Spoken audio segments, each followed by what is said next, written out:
Hello, I am Dr. Deepthi and I welcome you to the series Decreations Mathematics, where we are learning different concepts from maths.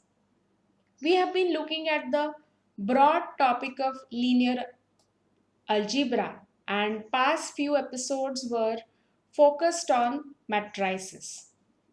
In today's episode, we will be understanding what a transpose of matrix is. Now we are familiar with how we study maths. It's not absolutely not about mugging up definitions, big cross on that. What we need to do is we need to understand the concepts. And when you understand a concept very well, you will be able to derive its definition on your own. And since you have done it yourself, you can do it again, anywhere, anytime. So there's no question of mugging up anything. And hence, no stress. One should enjoy learning mathematics, isn't it? All right. Now, before we consider this concept of transpose, for those of you who would like to refresh their memory about what earlier has been learned about matrices, let me give you the highlights of it. If you want to see it in detail, you can see the earlier episodes. So, if you recall, we now know that a matrix is an array of elements. So, for example, here there are m number of rows and there are n number of columns. So, it's a m by n matrix.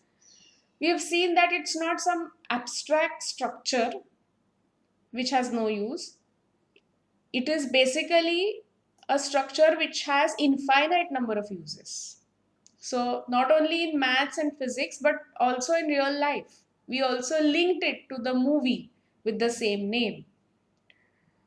Then we looked at different algebraic operations such as addition. So we have to basically consider separate element of each of the matrices, the corresponding element that needs to be added, and so on and so forth. We've seen an example. Similarly, we have looked at subtraction of matrices. Logic is again the same. Then we have checked what is scalar multiplication. So when you multiply a matrix with a scalar, what exactly happens? We have also seen an example of that. That brought us to an important topic of matrix multiplication, which is based on dot product. And we know how it is done, how we consider row of first matrix, column of second matrix. You multiply to get one element and the process has to be repeated.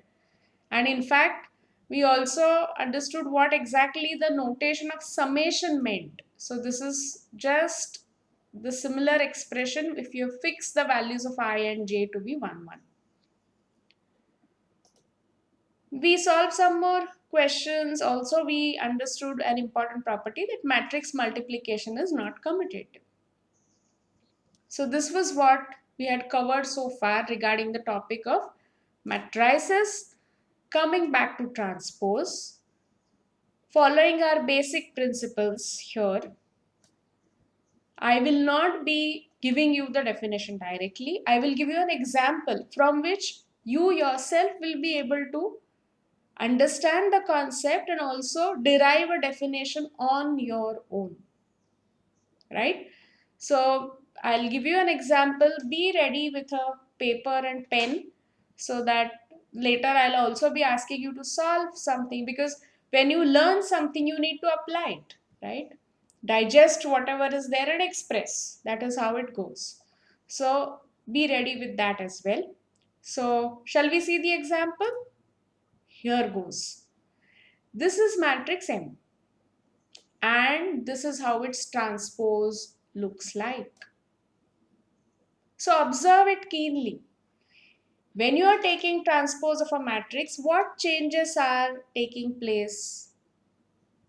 What are the factors that are different for a matrix and its transpose? What is happening to individual elements? What is happening to the number of rows and number of columns? Please make a note of all this. Now I will be showing you the answer, but I hope that everyone makes a note of it. You can pause the video for 2 minutes if you wish. Then resume it only when you finish doing your work. Because it's a two-way process. It shouldn't be the case that only the teacher speaks. No, the student has to be involved. All right, let's move on. Let me show you the answer. Well, in simple terms, a transpose of a matrix is just flipped version of the original matrix, isn't it? Because the elements have not changed. But what is the change?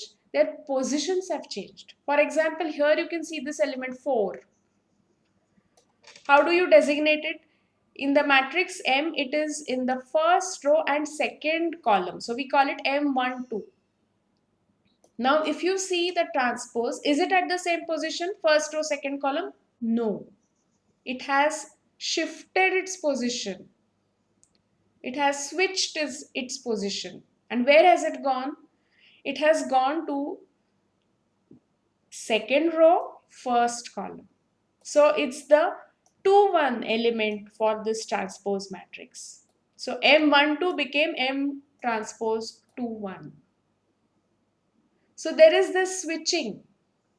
And obviously, because the switching is taking place, the number of rows and columns cannot remain unchanged.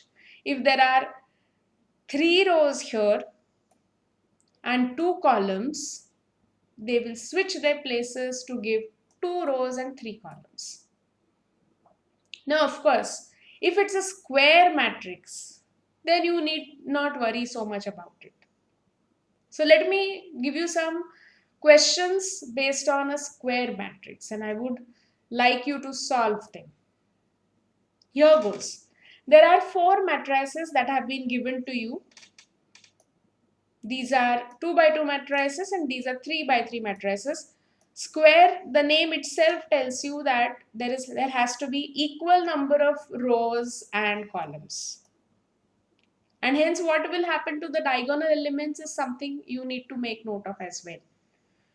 So find out the transpose, pause the video if necessary, and resume only when you have done it on your own, right? Fine. So when you check the transpose, you will find that the diagonal elements don't switch their places, but rest of the elements, for example, here B has gone to the position earlier occupied by C. So B is come here. C is gone there, right? So even if I take numbers instead of letters, first row here contains the elements 1 and 2. Now in the transpose, the first column contains these 2 elements. Similar is the situation for second row, where 3 and 4 were the elements in the second row. Now they are part of the second column. Now, whatever is happening in case of 2 by 2 matrices, same thing is going to happen for a 3 by 3 matrix like this. The logic remains unchanged. So in fact, if anyone asks you, will you be able to find out transpose of a 100 by 100 matrix? Well, the answer is yes, because the logic is same. Only thing is, it will be a lengthy task, that's all. So even here, the first row which contains the elements A, B, C, now in the transpose, they belong to the first column. Similarly, the elements D, E, F from the second row of the matrix R belong to the second column of the transpose matrix. And same thing with the third row. Elements in third row become elements in the third column. Now, if I take numbers instead of letters here, again, the situation is going to remain the same. So 1, 2, 3, which was in the row, has gone to the column. Similar with the second row, with the third row, you can see that they are now the columns. So I hope that by now, the whole logic, the process, the concept is clear to all of you. So now let us look at some properties of transpose. And see, when you have understood the concept well, properties also can be derived on your own. No spoon feeding is necessary. So what I am going to do is I am showing you the left hand side of the properties, and you have to write down the right hand side. Some of you might be able to do it immediately after looking at it. Some of you might require some additional help. So I have just given you some matrices. You may or may not make use of it. Finally, we just want to check the answers for whatever will come on the right hand side of these. So again, write it down first. You may pause the video if necessary and resume only when you are ready. Okay? Right. Let's go to the answers. So if you add two matrices and then take their transpose, it is equivalent to adding the transposes of the individual matrices. Similarly, if you take transpose of a matrix, you get back the original matrix. If you have a matrix that is resulting from scalar multiplication and then take its transpose, the scalar remains unchanged. It is multiplied to the transpose. And then if you have a product of matrices, we have studied matrix multiplication, and then take its transpose, it is going to be equal to the transpose of second matrix into transpose of first matrix. Remember, here the order is crucial because we have earlier seen about the property of commutativity. So this may not be the same as reversing the order. So these are the properties of transpose. So what is it that you need to take back about these concepts? You know that transpose is basically flipping of the original matrix where the elements are going to switch their places. Same thing about the number of rows and columns. You can find it out for any order of a matrix when you understand the logic. Also, there are different properties that you just now saw. So isn't it a very simple and straightforward concept? I hope you have understood it well, and I hope you've enjoyed understanding it well.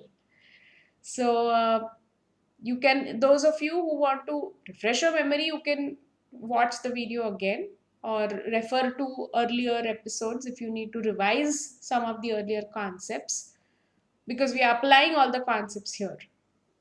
And then finally, remember, studying maths is not about mugging up definitions. It's about understanding the concepts and deriving required definitions on your own based on your understanding, right?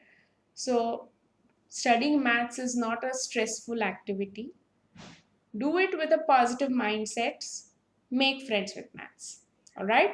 See you in the next episode with some more interesting concepts from maths. Till then, thank you.